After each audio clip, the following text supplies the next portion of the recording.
So I want to move on and get started on the agenda. And I'm very, very excited to be introducing our keynote speaker, Bob Johnson.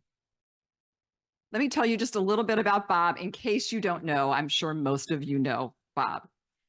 Bob is founder and chairman of RLJ Companies, an innovative business network that provides strategic investments in a diverse portfolio of companies.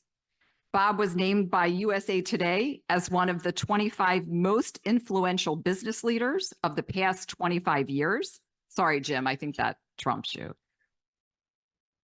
Founder and former chairman of Black Entertainment Television, the nation's first Black-owned cable TV network. Number 2 on Black Enterprise's list of Titans, the 40 most powerful African Americans in business 40th anniversary issue. A frequent CNBC contributor, and very close to home and important to both EBRI and ABC, Bob is the chair of the Retirement Clearinghouse. So with that, I'd like to have Bob come up and he'll share some remarks, and then we'll have some time for Q&A as well. So thank you all for being here. It's going to be a great day. Barbara, thank you for that wonderful introduction. And as my good friend, Bill Clinton was reportedly to have said, flattery won't hurt you as long as you don't inhale it. So some of you remember that. But I'm delighted to be here to talk to you about my journey into Retirement Clearinghouse and auto portability and the Portability Services Network. But I'm not going to talk about the process of the technology or the innovation. I'll let Spencer do that. I'm going to try to share with you my journey into this retirement space and why I believe so strongly in the importance of this to low-wage workers, with particular emphasis on African Americans and women. The way I look at what we do is fairly simple, and so you guys understand it, is the key to auto portability, the key to long-term retirement health for 401k account holders and the companies that provide it, and the fund managers who manage it. It's fairly simple. You keep it in the system and you let the magical elixir of compounding do its job. And if you do that, then retirement becomes a meaningful opportunity for millions of people who are underserved and in need of retirement security. So how I got into this, I've been in business, and one of the key ingredients that made me successful in business is that I have been fortunate to get to know people who believe in entrepreneurs and want to back them and give them support to achieve what they have as a vision and an opportunity. For me, the first person was a gentleman by the name of John Malone. John Malone is a multimedia billionaire who's got his start in the cable industry, helped build the cable industry, and now is within every aspect of communications, telecommunications, and everything else. And he met me as I was serving as a lobbyist for the cable television industry when the industry was in its infancy and they were just beginning to deliver basic cable channels to add to the over-the-air television channels. And John met me, he was on the board, and said, "Bob, if you ever have an idea, come talk to me." And I said, okay. And John lived in Denver, and I flew out to Denver with the idea of starting BET, Black Entertainment Television. Again, this is another example of what I call trying to reach out and do something innovative. And what I believe in is a business solution to a social problem. If you want to ask me what's your sort of moniker as to why you do things, I'm a firm believer that particularly if you're going to impact things like the huge wealth gap that exists between Black American families, households, and white American households, I'm not a big promoter of social handouts. I'm not a big promoter of transfer payments to solve the problem. I'm more of a believer in you give minority Americans and women the opportunity to achieve for themselves, for their family, for their community. 9 out of 10 times, they're going to take you up on that opportunity and put their best effort to make it work. So I found in John Malone a similar person who believed in entrepreneurs, he believed in merit.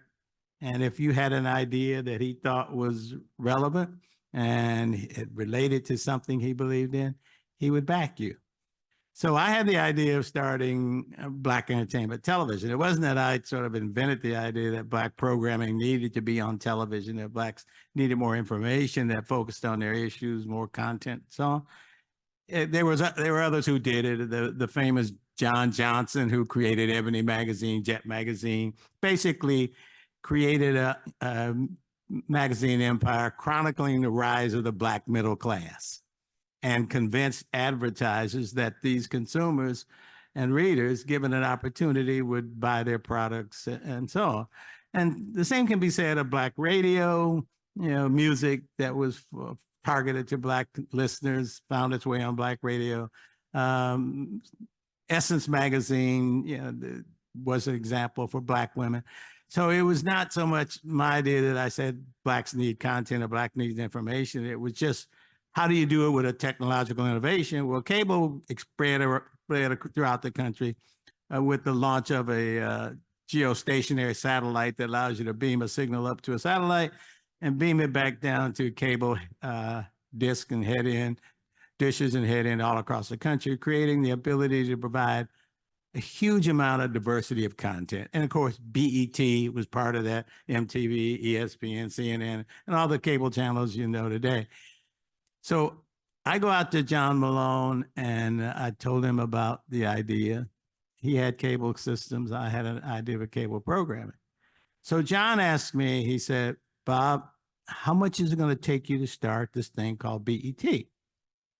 I said, John, it's going to take me $500,000. Now, keep in mind, this is 1980, sometime around that time. $500,000 to start BET. A lot less than it take me to start Retirement Clearinghouse, Spencer. So he said, okay, and this took 30 minutes. It shows you what kind of entrepreneurial guy John is. He said, how much you need? I said, $500,000. He said, Bob, here's what I'm going to do. I'm going to buy 20% of your company for $180,000, and I'm going to loan you $320,000. That's your $500,000. I said, yeah. And he said, Bob, under that plan, here's what it is. You will be 80% owner and I will be 20. Is that a deal? I said, John, that's a deal. What John Malone didn't know at that time, if he'd reversed the numbers and said, I'll be 80 and you'll be 20, I would say, John, that's a deal. So I walk out of there with $500,000. Now, keep in mind a little bit about what Barbara didn't say about my background. I grew up in a small town. Well, I was born in Mississippi, moved with my folks with the migration of Black folks during World War II. Moved to a small town in Illinois, northern Illinois, called Freeport, Illinois. And that's where I sort of got my start. Freeport's a town of about 30,000 people, 10% Black. The famous part about Freeport, for those of you who are history students, Freeport was one of the famous sites of the Lincoln-Douglas debate. It also was the boyhood home of Spencer Tracy, and also Hedda Hopper hung out in Freeport when she was little. And then you got me. So you got a pretty good group of people in Freeport. So, but to me, when I got, keep in mind, I was 9 of 10. And John Malone, after we closed the deal, 80-20, I got 80, he got 20. He gives me a check for $500,000. Now, to me, $500,000 is equal to the entire GDP of every Black person in Freeport. And you talk about somebody terrified that something's going to happen to me when I got that $500,000 check. I'm saying, I got to fly back. Oh, I know the plane's going to crash. Something's going to happen to me.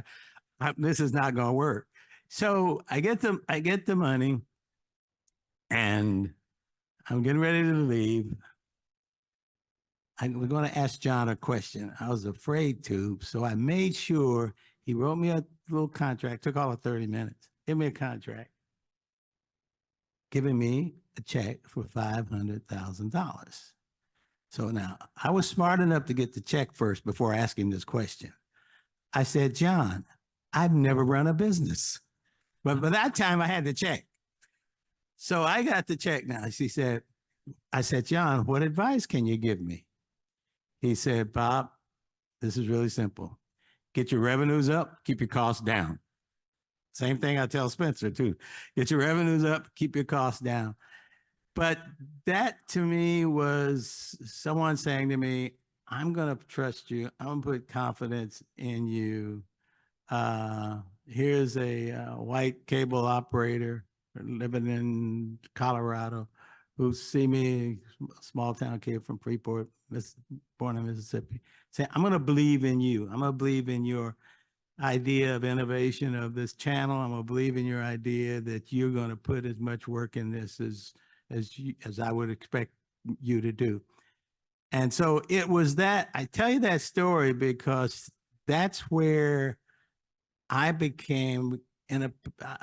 found myself in a position to look at another innovation idea that went directly to what I thought was a definite need of how you address the huge wealth gap between Black and white Americans.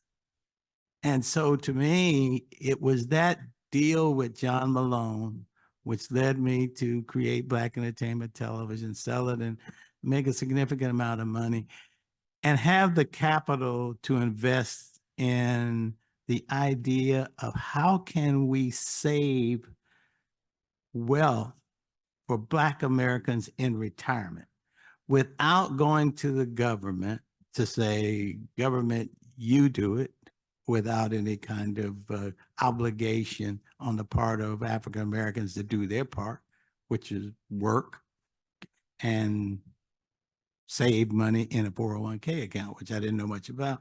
I later found out about it through Spencer. So to me, the idea was, is there, what I said earlier, a business solution to a social problem? Social problem, the way I looked at it, like this. The average white American household has a 10 to 12 times gap in the wealth differential between that of an average Black household. So let's assume that the average Black household has a net worth of $25,000, $30,000. That means the average white household has a net worth of $250,000 or $300,000. Now, you want to know what causes a crisis of fear about your future, a crisis of concern about your present? It's not knowing how you can survive when you face an economic crisis, an economic risk.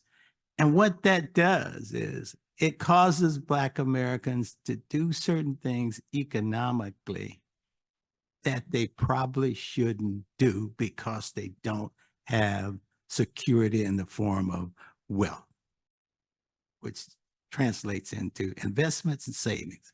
And of course, obviously, an economic opportunity for a job. So I looked at that and I said, how can I solve this without going to government programs and subsidies and transfers and, and so on? Because I didn't believe that. And for that same reason, although I understand why Black Americans talk, and some white Americans and some governments talk about reparations. Reparations is really not designed to put wealth in your hands for generations to come. Wealth reparations really is, you want to call it a payment for a, I guess you would best describe it as a treatment that deprive you of certain rights. And that's the right to accumulate wealth, the right to accumulate savings, the right to have a job, the right. But it's not going to, in my opinion, solve the problem, because just really simple in my mind, and you can quote me on this, it will never happen. There will be no universal reparations program for Black Americans. There won't be one statewide, citywide, because mostly white Americans don't buy into the notion that they owe a debt to people who hundreds, 300 plus years ago were slaves, and following slavery discriminated against, and following discrimination, lack of economic opportunity, whether it's education, whether it's jobs, whether it's ownership of certain government assets, and so on. So it's not going to happen. So my thing was, how do I address the huge wealth gap? How do I address the need to have Black Americans accumulate wealth? And how do I address the need for white Americans to say, we can support a program that provides a business solution to a social problem? So just as I met John Malone, I meet Spencer. Spencer has an innovative idea, except Spencer didn't have any money like John did. I had the money. So Spencer told me, Bob, there's a way to help improve wealth and savings of Black American families. I said, how do you do that? He said, there's this problem that happens when people change jobs. And I said, well, what's that? Black Americans cash out, and they lose what I call the magic elixir of compounding, and they don't have the savings when they retire. Now, I understood a little bit about that once he explained it to me. I said, aha, I get this, because remember now, I was running BET, and BET had a lot of Black people working for it, as you can imagine. And so what happened is I said, gee, I got to do something to help my workers. So what I would do, it was my own version of my own 401k account. It wasn't a 401k account. It was sort of like a, I'll help you fund. Here's what we would do. We said, look, I know all of you guys are good workers. I know I want you to be around here a long time. But if you have a need for something, and I sort of tailored it as an emergency need or an important need at least, I say, you come to me and say, you need $1. I'll give you 50 cents on that dollar to help you do something that's a need. But it has to be, keep in mind, I wasn't doing this with a legal term. We weren't at an HR program. It was me and them. And I said, here's what you should do. Just come to me. Tell me you got a family crisis. Tell me you got your roof leaks. Tell me you need money for your mother. She said, and we'll do it because I know you're going to be it. And we'll you'll pay us back over time. And we started doing that. And some of the people would say, come to me, Mr. Johnson, my mother is sick. She's got to get some medical help. And I need, $200. Can you give me another $100? It's 50% ratio. I said, yeah. Joe, Mary, you worked here a long time, expect you to be alone. Sure, we do it. It was going along pretty good as a program until all of a sudden I start hearing from the senior executives who work for me. People are coming and asking me, can you help them go to the Howard University homecoming? I said, they want $200 to go to homecoming. They need another $100 to stay at a hotel. I said, I'm not sure that's what the program was intended for. And they would say, well, I'm going to pay you back. I got a great job. And, this is my first year. I just graduated from Howard. I want to go back to homecoming. And when I started to realize that's not the program I had in mind, but I understood the need and desire for people to have things that they wanted and that they couldn't afford, ergo cash outs. And then I sort of challenged Spencer. Spencer, find out what we can do to eliminate the cash outs. And Spencer worked at Mass Mutual. And so he knew something about the retirement service. And he told me two things. That's the only thing you can go to that can solve this. You've got to get the retirement industry to embrace this notion. I said, okay. And then I said, well, what's the problem? He said, they move as slow as ever. And I said, it can't be that slow. He said, slow as ever. So this is, I'm doing this, going on this ride with Spencer. Little did I know, 10 years later, he was absolutely telling the truth. So the first thing I said, Spencer, what does the government have to do with this? He said, government's got to give us approve certain regulations, certain exemptions on our ability to do this, authorize us to do it, authorize to have certain sort of ways to enforce the idea of ending cash outs. And I said, well, how do you get that done? He said, Bob, simple. All you got to do is get somebody in the government to write you a letter. I said, you mean there's just a letter that somebody can sign and I can keep Black folks from cashing out? He said, yep. 10 years ago, I went to 3 administrations, Obama, Trump, Biden, to get the government to see this, now when I think of it, simple solution to solve a social problem. That is the lack of retirement savings for Black Americans. And as I got into this and started thinking about it, how do you shrink the wealth gap? How do you eliminate I'll call it the myth, maybe it's a myth for a good cause or a good belief, that one day there's going to be reparations and close the wealth gap for Black Americans. And something that did not require transfer payments from taxpayers who didn't want to pay in the first place. It is to change the mindset, come up with an innovative solution that simply said, we're going to make things that you think are hard, things that you think are complex, you being the employee, you being the employer, you being the government, and just make this work by giving people an option to save for their own financial security and their own financial future. And we would begin to close the savings gap. And if you can close the savings gap, you're on the road to closing the wealth gap.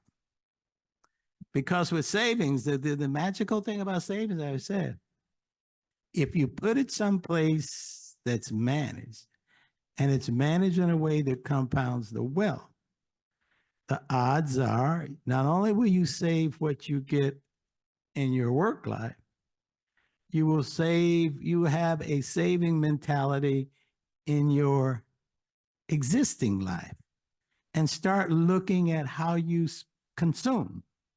When I happened to go to graduate school at the Woodrow Wilson School at Princeton, and I'll never forget this term. I was in this class and this professor of economics, it was a macroeconomics class. And we got to talking about consumption. And somehow he said the problem of debt accumulation. And he said that Black Americans as a whole have the highest marginal propensity to consume. And I said, what does that mean? He said, they have a lot of debt. And they have a lot of debt because they can't afford to save or have not been introduced to the benefits of saving and haven't focused on how savings can change their economic condition. And so when I think of 401k Audibility and the Portability Service Network and the companies that have come to this to be a part of this, is they're basically saying, we can find a business solution to a social problem. And we've done it in a way that has almost, and I applaud this to the Portability Services Network partners, the 6 partners in this. We decided from day one that it would be run like a utility. Try to find the lowest cost methodology of providing the maximum benefit to low wage workers. So when you think of what we can do as we grow Portability Services Network, $200+ billion begin to stay in the system and therefore in the hands of minority and low wage workers. And the same thing can be said if later on we're able to get the savers match to follow that methodology. And so when I look at it and I look at something I've done, and now believe me, I understand reparations. In fact, if some of you go online, you can say Bob Johnson did a study on reparations. I did. It was a simple process. I came up with a model that I did with some help. It was not totally scientific, but it made sense, sort of the old saying, clear as mud, but it covered the ground. And, so I came up with a number, and I'll give you that number, $14 trillion. And the idea was how I reached that number. I said, what I want to do is I want to make every Black person in America as rich and wealth as the average white American. So that meant I had to take Black household spread, make it equal. White household, 60%, Black household, 37%. I got to now bring that up. And how much does that cost? I got to do it in employment job payment. I got to bring that up. How much does that cost? And all of these factors that make the spread, I had to figure out a way to bring it up. And I realized that the only way that would work is you'd go to everybody who had 14 trillion and ask them to give it to the people who did have it. Not going to happen. Particularly when you say all Blacks, whose parents and generations ago were slaves. So one day, the poorest Black guy in America walks up and he says, here's your $100,000. You say, oh, that's fair. Then the next person walk up is Michael Jordan. Michael Jordan, here's your $100,000. You're Black. And then Bob Johnson, here's yours is Black. And Magic Johnson, yours is Black. All of a sudden, people say, I'm not giving Michael Jordan $100,000. I'm not giving Bob Johnson $100,000. Ergo, not going to happen.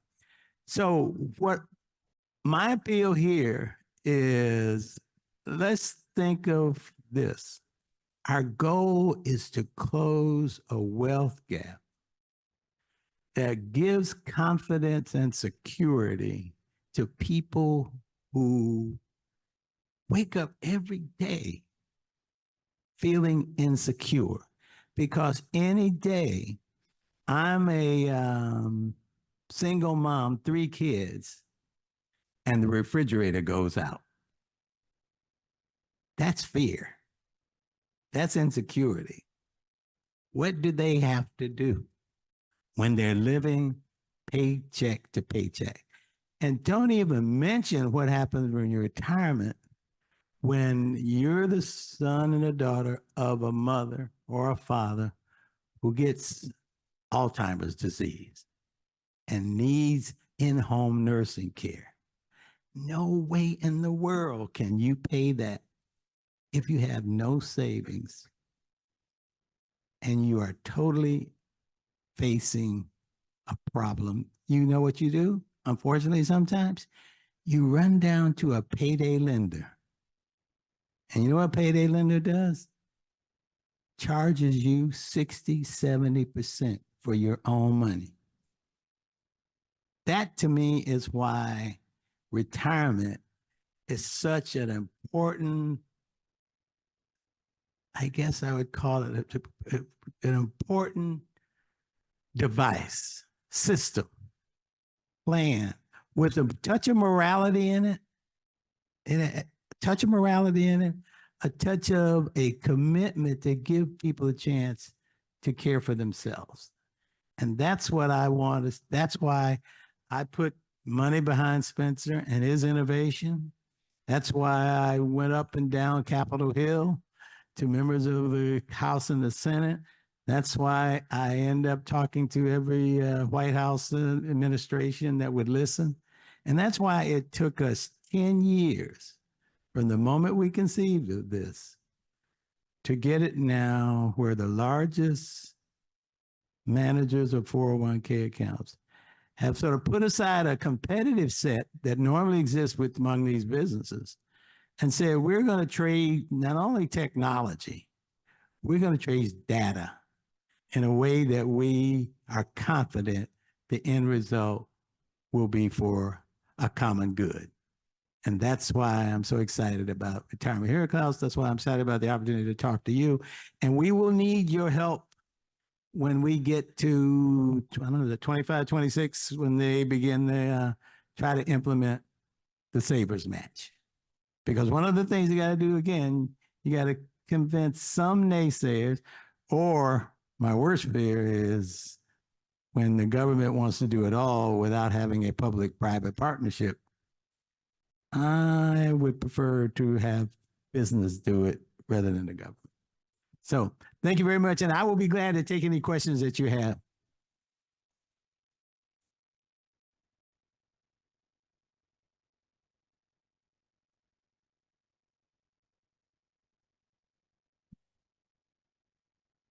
Hi, thank you very much for, I'll stand up.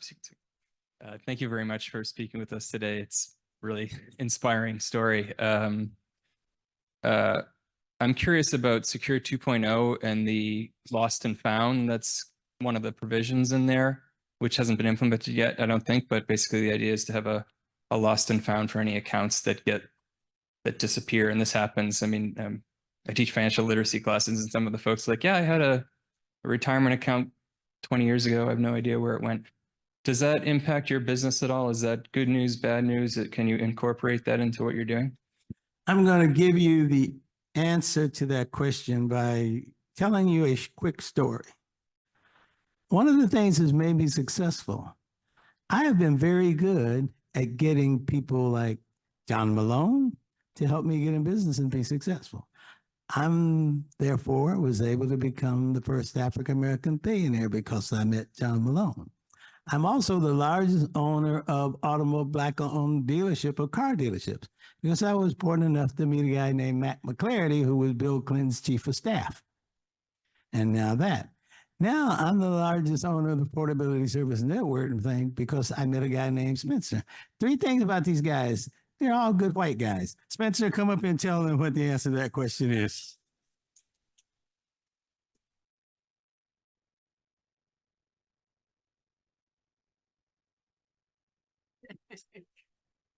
I was afraid of the technical questions.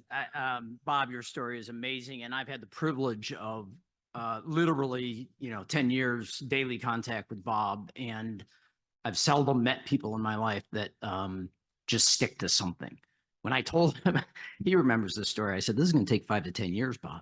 He's like, are you serious? You know, type of thing. So the answer is the Portability Services Network has a role to play in the lost and found.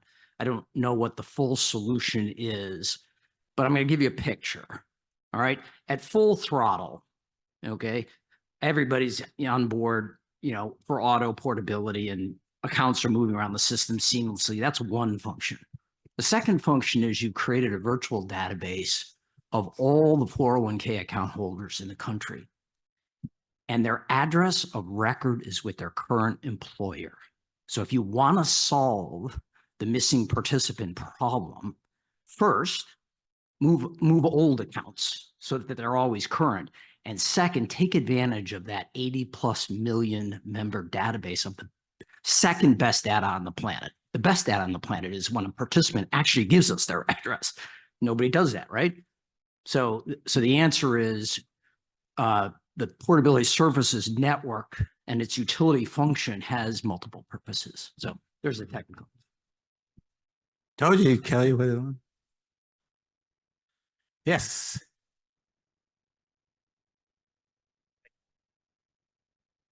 Hi, great presentation. There was some reference to financial literacy in the prior question, and it always seemed to me that financial literacy is a major problem in this country. It's a major problem among whites. It's probably a greater problem among Blacks. Do you have any thoughts about how to address the financial literacy issue? Because that's part and parcel of trying to solve the retirement problem. Yeah, my idea, again, I have these ideas that I throw up, and sometimes I carry them out, sometimes I don't. I was at a conference where it was a presentation by the top guys who are involved in the creation of AI.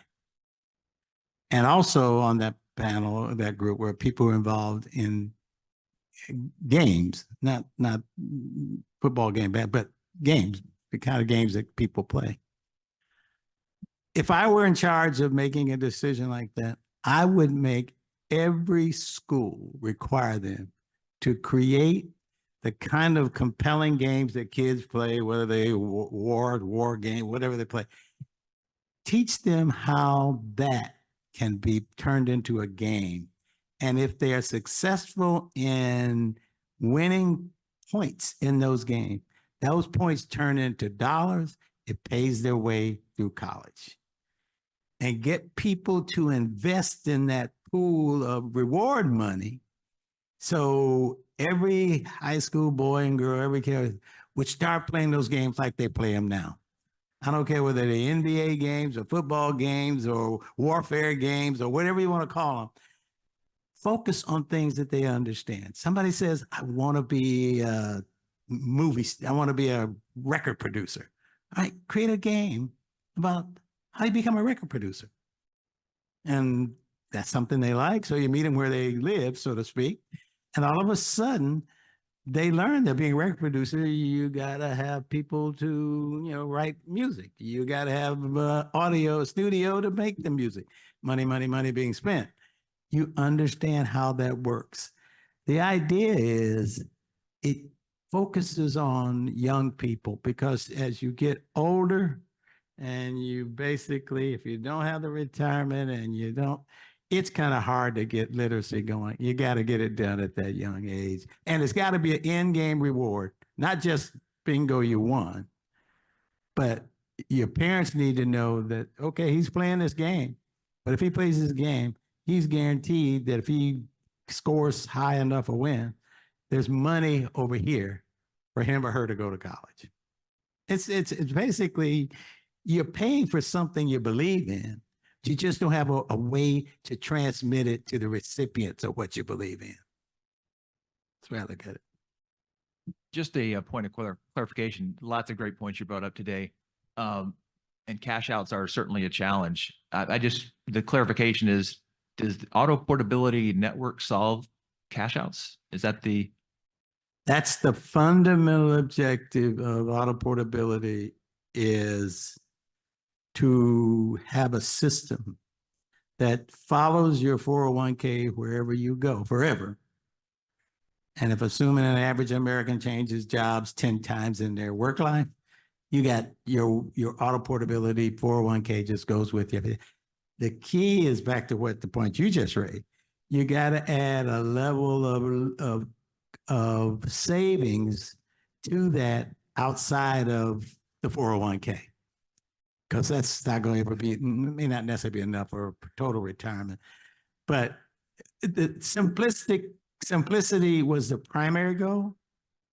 And out of simplicity will come an inducement to do what is in your best self-interest. So it has that component to it. It's got a little bit of I wouldn't call it an enforcement, but it does have a little bit of encouragement in the form of the right to move it if you don't move it yourself and you don't cash out. So, yeah, we believe in that kind of, and I wouldn't call it a negative option, but it's focused on that.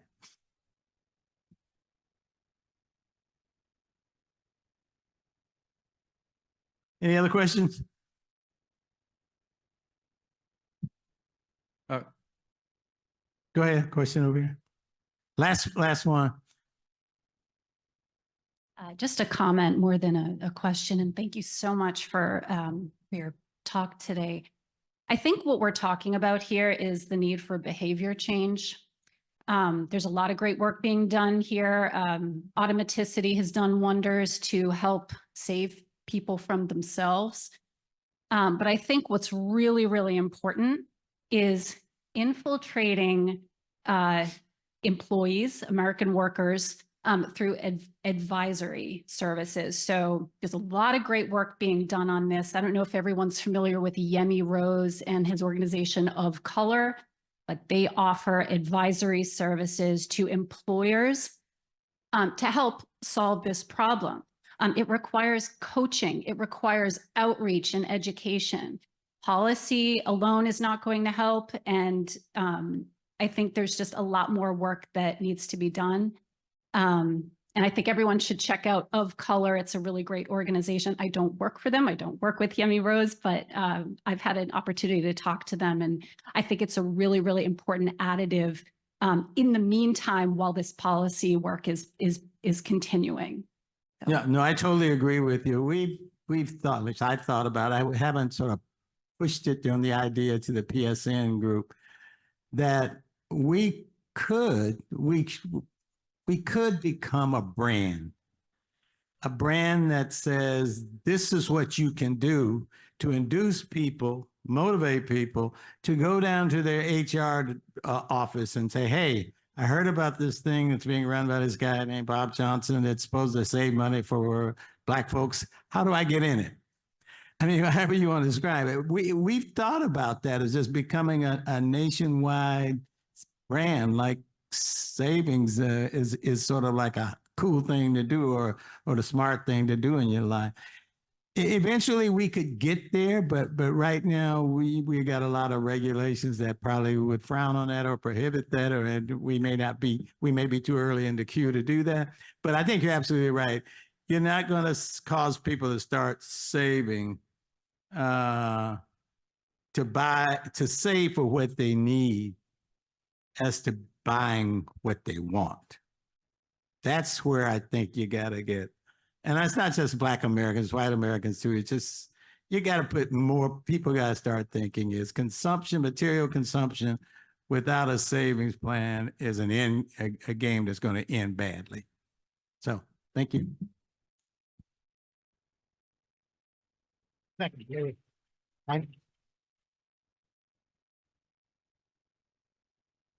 I know that we're the junior partner in this program when Barb gets the privilege of introducing Bob Johnson, and I'm the one who has to pull him off the stage after that tremendous presentation, which was so informative and inspiring. Thank you so much. Thank you very much.